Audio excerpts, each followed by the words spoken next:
من أقامها فقد أقام الدين ومن هدمها فقد هدم الدين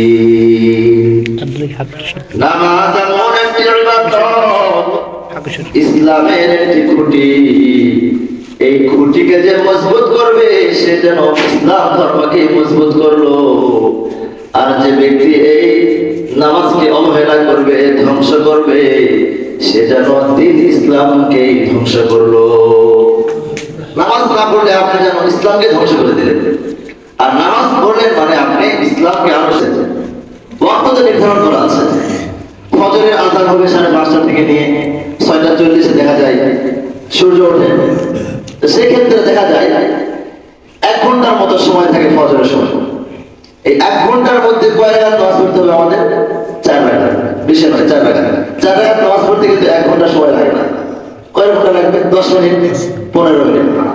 এই 15 মিনিট সময় আমরা আল্লাহ তাআলার রাস্তায় ব্যয় করতে পারলাম না। জোহরের নামাজ 10 রাকাত 12 রাকাত পড়তে আধা ঘন্টা সময় লাগে না, 15 থেকে 20 মিনিট, 15 মিনিট লাগে, 20 মিনিট লাগে। কিন্তু 15-20 মিনিট সময় ওয়াক্তটা শুরু হয় 12টা থেকে প্রায় 3:30 পর্যন্ত, দেখা যায় 3.5 ঘন্টার মতো। 3.5 ঘন্টার মধ্যে আমরা 20 মিনিট সময় দিতে পারি না। আসরের সময় এরকম 4 রাকাত নামাজ পড়তে কত সময় লাগবে? আমরা সময় দিতে পারি না। তো দেখা যায় সব কিছু হিসাব করে দেখা যায় 24 ঘন্টার মধ্যে 1.5 ঘন্টা সময় আল্লাহ তাআলা আমাদের দিকে যাচ্ছেন। কয় ঘন্টা? 1.5 ঘন্টা সময় যাচ্ছেন হয়তো, বেশি থেকে বেশি 2 ঘন্টা। আর 22 ঘন্টা আপনাকে দিয়ে দিয়েছেন, আপনি যা করবেন।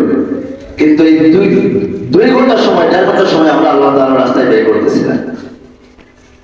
রাসূল সাল্লাল্লাহু আলাইহি ওয়াসাল্লামের নামাজের গুরুত্ব দিতে গিয়ে হাদিস বর্ণনা করে, একদিন রাস্তা দিয়ে যাচ্ছেন, রাস্তাতে যাওয়ার পর গাছের সমস্ত পাতাগুলো মরে গেছে।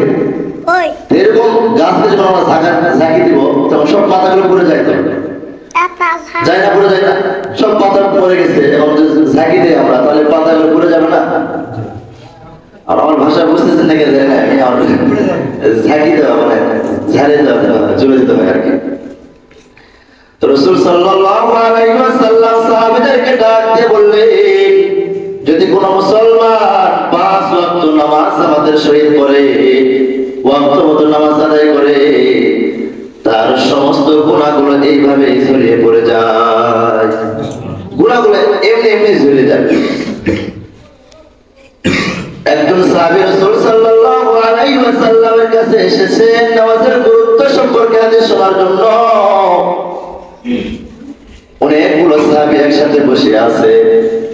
রাসূল সাল্লাল্লাহু আলাইহি ওয়াসাল্লাম সমস্ত সাহাবীদেরকে ডাক দিয়ে বললেন, ও আমার সাহাবীরা, তোমরা যদি প্রত্যেকদিন সমুদ্রের মধ্যে, নদীর মধ্যে 5 বার গোসল করো, তাহলে তোমাদের শরীরের মধ্যে কোনো নাপাক থাকবে কিনা? সমস্ত সাহাবীরা বললেন, ইয়া রাসূলুল্লাহ, 5 বার যদি গোসল করি তাহলে আমাদের শরীরে কোনো নাপাক থাকবে না।